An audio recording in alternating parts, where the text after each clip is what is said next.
I feel good. Today's interview with James Brown. No, sorry, not that one. But I'm getting ahead of myself. Welcome to another episode of my New Normal podcast. If this is your first time here, thanks.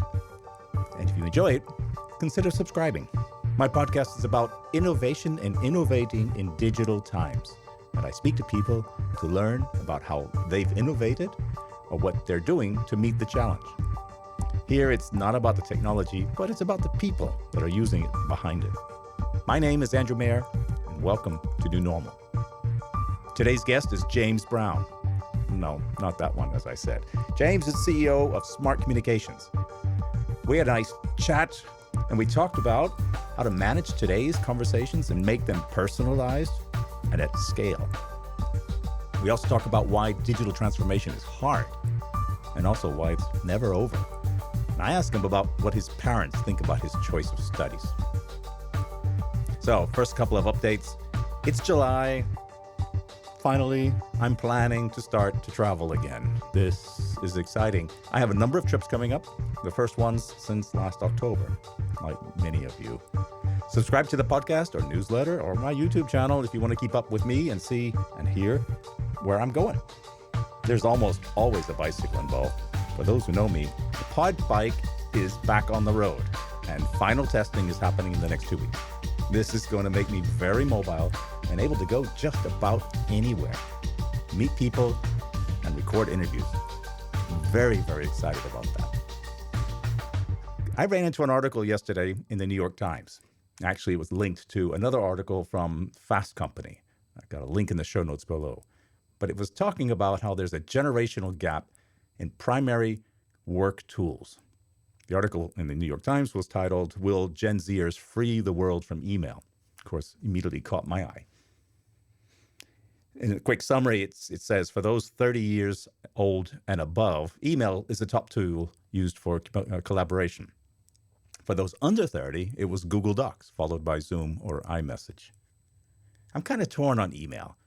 It's horrible for collaboration, but I use it a lot. I use email for the back and forth with my podcast guests in preparation for these interviews. But I also use Google Docs for plenty of other things. I'm wondering if I should shift over to Docs maybe. Well, enough about me. Let's get on to the interview with James Brown, CEO, Smart Communications. Hope you enjoy it. I saw on your website this statement about enterprises need to stop talking at their customers and to start having a conversation with them. And I love that. I love that, having spent 28 years in total working in customer care, contact center, call centers, all those different words we call that, and all the different technologies we used over that period of time. I typically saw companies wanting to use technology to do exactly that, to talk at their customers, to tell them what they need to do, how they should do things, where they should do it. And onto that, you wrote recently, among many things last year, taught us that change is the only constant. And that's funny because at the beginning of last year in January, I changed my podcast from Service Please to the New Normal. And that was before the proverbial stuff hit the fan. Smart Communications is a provider of a customer conversations management platform. So I have to start here, James. What is a customer conversations management platform? It's a mouthful. Well, great question. And firstly, Andrew, thank you for having me on the podcast. It's a delight to be here and really pleased to talk to you today. So I think you've really given a great preamble here in terms of what customer conversations management is. And I suppose to look at that, we maybe look back in time a little bit. And traditionally, these platforms were customer communications management platforms, and they were platforms really designed to handle very high volumes of communication from large enterprises to their customers. And many years ago, a lot of that communication was paper-based. It was certainly not interactive. It was one way. It was one size fits all. And what we have seen, and I hope what Smart Communications has tried to do, is to pioneer the transformation of that old way of thinking about things into a new paradigm, which is customer conversations management. And really that is thinking about customer interactions and building customer relationships from the point of view of the conversations that you as an organization have with them. And we know that many enterprises really struggle to have highly personalized conversations with their customers. So what we aim to do with smart communications is, I guess, to really help them on that journey, to manage these conversations at enormous scale.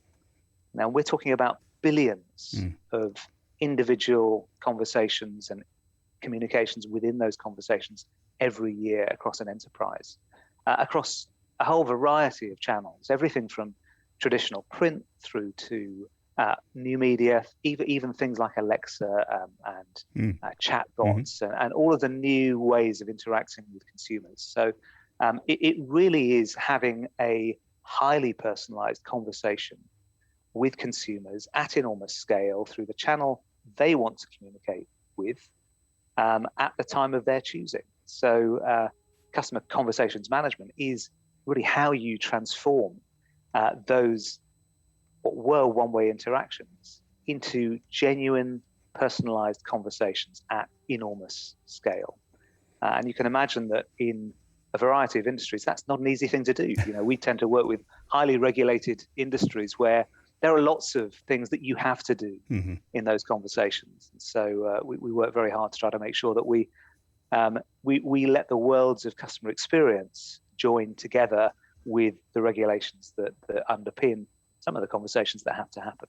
So if I get this right, so I'm having a current conversation with Fitbit. So it's on my wrist here, and there's nothing wrong with it. I've bought a new one, and I'm waiting for it to be delivered. And they put on their website Twitter DM as a channel they'd like to use, as well as telephone and the others there.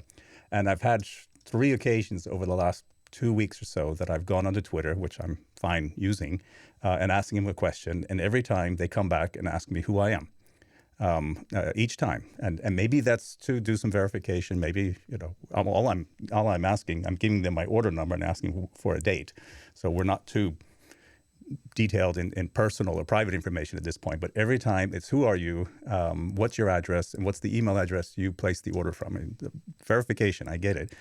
But for me as a customer, it's one Twitter DM conversation, right? I see the continuation. I scroll back through the last 3 weeks of tweets there. Is that something that Smart Communications working around and trying to bring those together? Yeah, I think what you're pointing at here is a challenge that almost every organization faces, which is that you probably have, as an enterprise, a number of different records for customers. And sometimes it's really difficult to join those together. So to really unify that data and unify silos, so your marketing team may have a set of data on prospects. Your customer service team may have a different system with different records for perhaps the same customers. And there may be other silos in the organization that have their own sources of data. That I think one of the fundamental issues that you're really driving at here, I think, Andrew, is that organizations and enterprises need to unify that data and create a single view of the customer. And that, I think, underpins CX. It's probably the most fundamental, foundational aspect of great customer experience. Because if you don't know who that customer is at every stage of the journey, from the moment they first interact with you to the point where, I don't know, we deal with in many insurance carriers, for example, where you want to renew a policy or make a claim, all of those things, we need to have a unified view of the customer. And we think about things, as you've heard already, in terms of conversations. So we think about the conversation history. How has this conversation evolved? What has this customer been through? Do we really understand who the customer is? And there's lots of opportunities there for really rich insights to be developed about the customer, so that the enterprise can serve them better. And it sounds like your experience is probably an example of where the data that's being held on you is not really being properly joined up to form a great customer experience. I know if I've picked up the phone and called them, I would be starting all over again. So I don't even test that one. Some IDC research. I know you read them as well. 2/3 of CEOs of the global 2,000 companies, I think this is from 2020, will shift their focus from traditional offline strategies to more modern digital strategies to improve customer experience. What a surprise. with 34% of the companies believing they'll fully adopt benefits of digital transformation within 12 months or less. So it is, I think, today. Smart communications research has also showed that 86% of customers now prefer digital over other forms of communication. What is digital transformation, and why do companies find it so hard to embrace digital? Well, that's a big question, isn't it? So digital transformation is that entire adoption of these new and emerging channels, the channels that customers want to experience and interact with an organization through. Yeah. So digital transformation is the way that enterprises can give a customer experience in the way that customers want to receive it. And let's face it, when I compare my customer experience with any company, irrespective of the vertical or the industry that they belong to, I'm probably comparing it to the very best digital customer experiences that I can have anywhere across the digital ecosystem. So that, the Amazons, the Netflix of the world, that's probably what I'm comparing to. I'm not looking at my banking interaction and saying, is that better than the other bank down the road? I'm saying, is it better than the experience I'm getting from companies that have really been born digital and have fully embraced right from the get-go the digital customer experience. So that I think is fundamentally digital transformation. It's how you bring all the benefits of those great customer interactions in the digital world to your consumers. Why is it so hard? Well, if you're a brand new startup organization, you can architect an organization that uses digital out of the gate. If you're a transforming business, then these digital transformations touch every single part of your organization. They are enormous upheavals for you to undertake. And I think the other thing about digital transformation is it's iterative. It's never finished. You can look at the very best customer experience businesses in the world, and I can guarantee you that they are constantly evolving their digital transformation and making it better, looking for new technologies, looking at ways to leverage AI and machine learning, big data, to understand more about consumers that they're working with and serve them better. So I think digital transformation is hard because it touches every bit of every organization. It's hard because it really is at enormous scale very often. And it's hard because it probably never ends. And I don't mean that in a bad way. It means that if you're doing it properly, you're constantly focusing on how you do it better. And that means that it's a journey that everyone is on all the time. I think the really exciting thing over the last 12 months is, and it's been said many, many times, we've seen, more digital transformation take place in that very short space of time than we have probably in the last decade. Yep.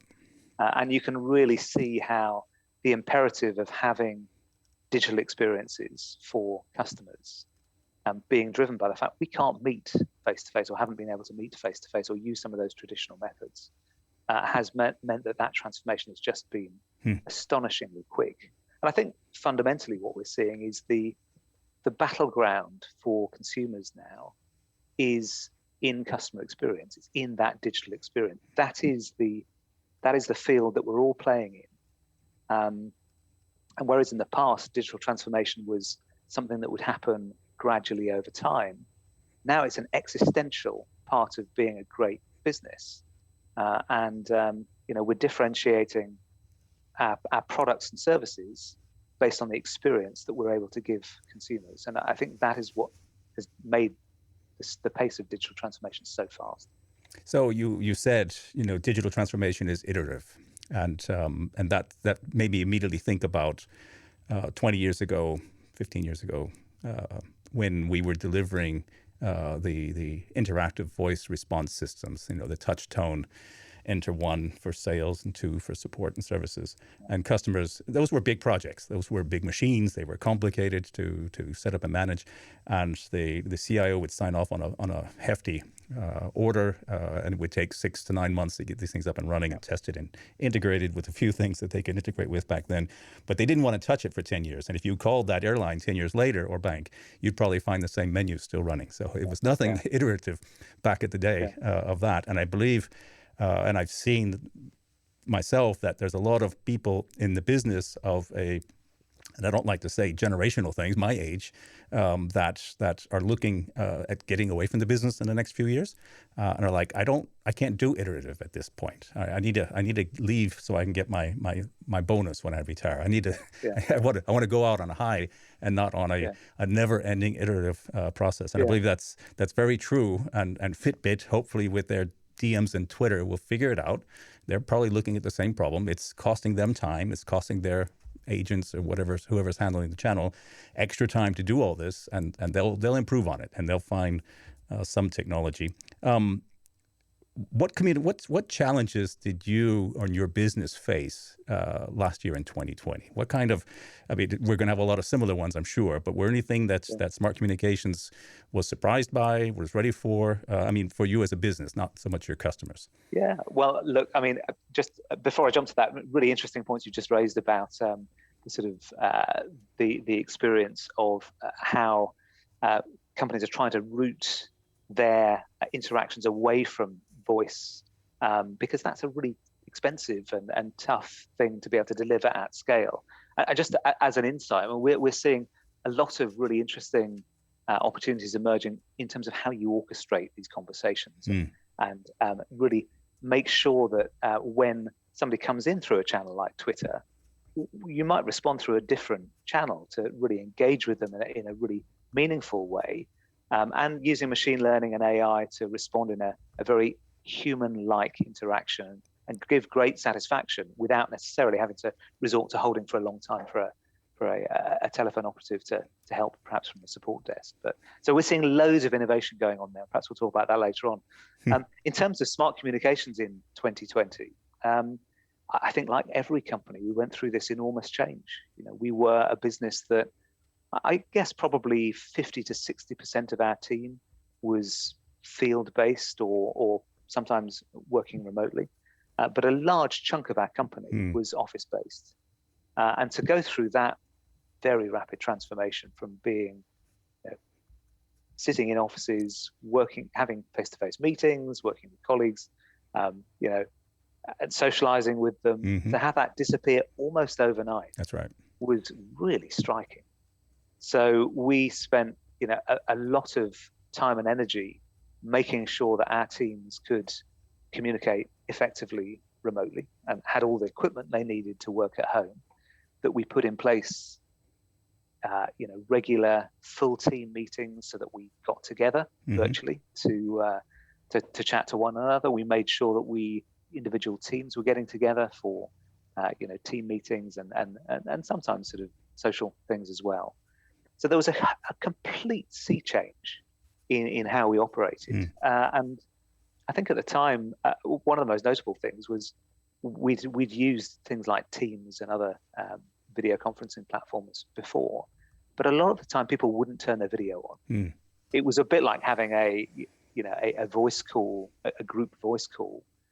But suddenly video got used all the time.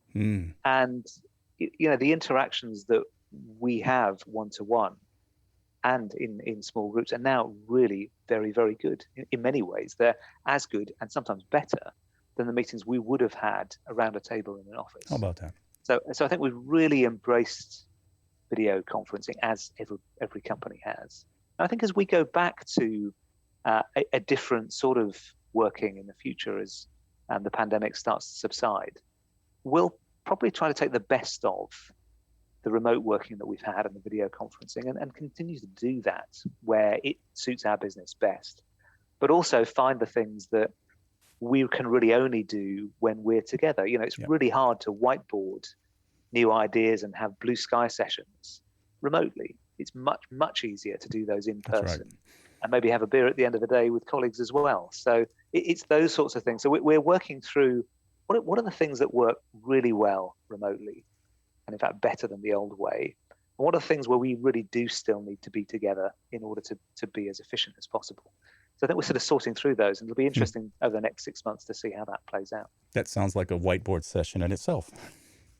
we'll have to get together in person to do that, I think. Yeah, exactly. So what about some of your clients or challenges you see your clients are bringing up to you? What are they looking for? What are some of the hot topics and maybe some of the things leaning out, in the next 6 to 12 months that you think are becoming more? We talked a little bit about, companies adapting digital. They're moving to digital, fortunately, much faster than you and I probably would have forecasted 16 months ago. I think that's great for companies like Smart Communications and others in the industry, because you're probably, your phones are probably nowadays not standing still. And that's great for business, but it's also hopefully going to be great for customers and those at the end and the employees that are using this. But what are some of the challenges some of your clients are bringing up?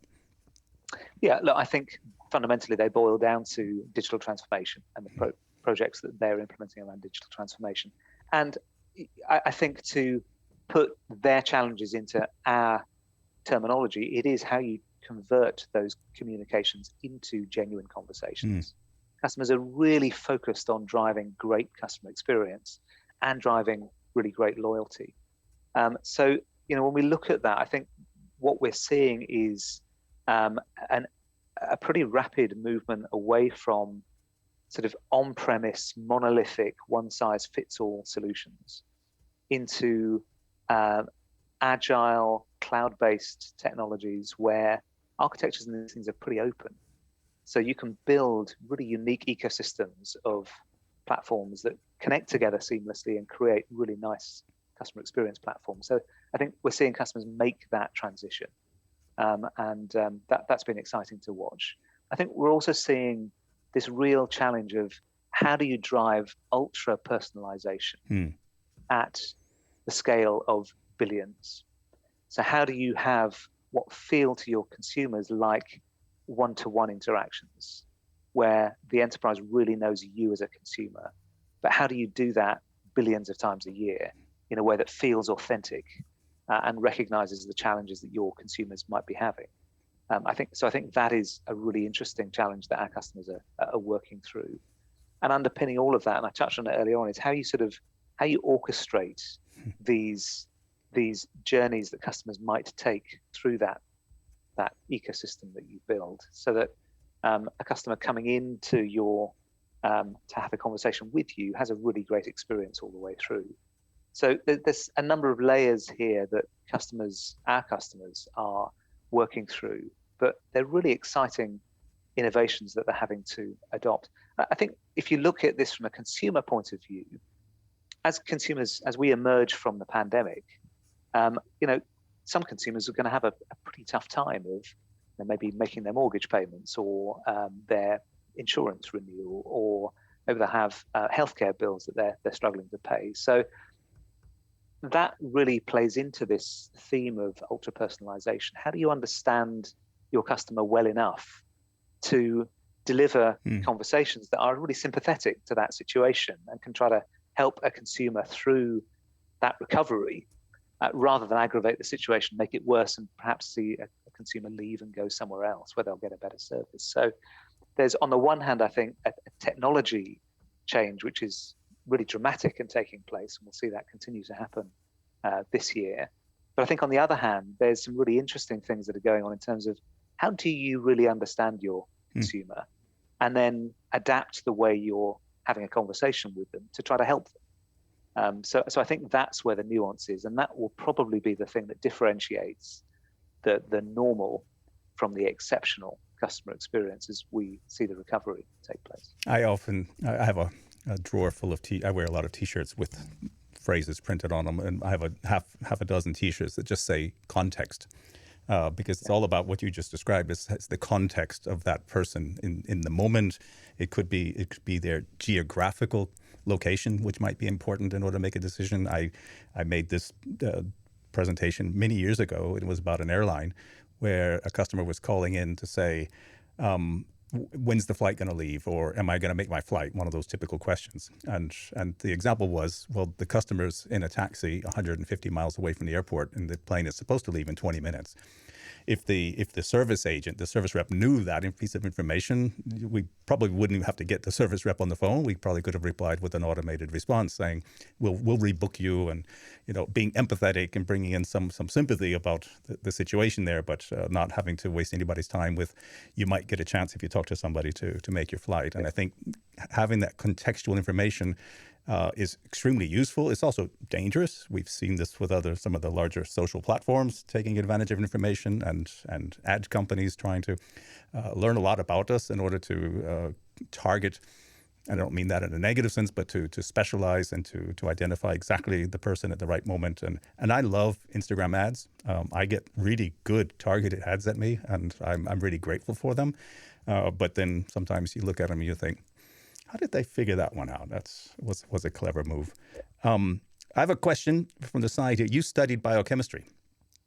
I did. And now you're CEO of a software as a service company. What did your parents think about that? I'm not sure they ever saw me as a biochemist in the first place, to be honest. So they probably, they would probably think. I'm not sure what they think. They think it's great. I'm sure that. I mean, I always loved coding, and as a kid, I would, write games and all sorts of things on my computer. So although that's not what I'm good at now, and we've got amazing people that do this all day long at Smart Communications, I think probably the thing that connects biochemistry and SaaS computing probably is, an underlying and absolutely clear logic that sits behind all of this. But I think fundamentally what I really love about running this business is that we've got a great team of people here at the company who I really enjoy working with, and incredibly dedicated. And we work with some of the most amazing companies around the world that are we work typically with regulated industries that are going through this enormous transformation, and to be part of that journey with them and to help them innovate is really exciting. And again, biochemistry at the time when I studied, which is a long time ago now, was going through some huge innovations as we really began to understand at a molecular level truly what was going on in a lot of disease processes and other areas. And so I saw a lot of transformation back then. I'm seeing a huge amount now. And I guess I just love that process of going through and helping our customers hopefully engage with that transformation and do a really great job. So your professional life is as iterative as digital transformation is. I really hope so. I'd love it to be. Yeah, it's certainly fast moving as digital transformation is. That's for sure. And I think we've heard more about biochemistry and virology in the last year than we ever thought we would have heard of. So had you stayed in the industry, it could have been fruitful as well. I have a final question, which I ask all my guests here. What does innovation mean to you? Well, look, for here at Smart Communications, what it means is how we really enable our customers to totally transform their businesses to give absolutely superb service and experience to their consumers. So we're driving lots of innovation into our platform to enable that to happen. And one of the things that we're doing as an example is really understanding sentiment, helping our customers to create conversations that have the right sentiment at the right time and have context, because we understand the history of the conversation. So I think it's about bringing to bear, what we already know about consumers to help our customers make even better choices and have even better conversations with them. So, our number one value here at Smart Communications is customer success. So what can we do to innovate, to drive customer success? And I think for us, we're constantly striving to find great things that innovate our platform to help our customers. Well, I wish you success with that, because that sounds really smart to circle around. If we can bring these experiences that we have now in a digital space more and more, with 86% of customers now prefer it, according to your research, is not going away. I live in Germany, where the acceptance of payment cards, credit cards and all was quite low pre-pandemic. Now it's, of course, almost everywhere is touchless, and that's just one example of a transformation that came quickly. James Brown, CEO of Smart Communications. I really appreciate having the chance and the opportunity to talk to you today, and we'll be watching. All the information and links to the company all will be in the show notes here for those listening. Thank you for being here today. It's been a pleasure. Thanks, Andrew. Really enjoyed it. Thank you.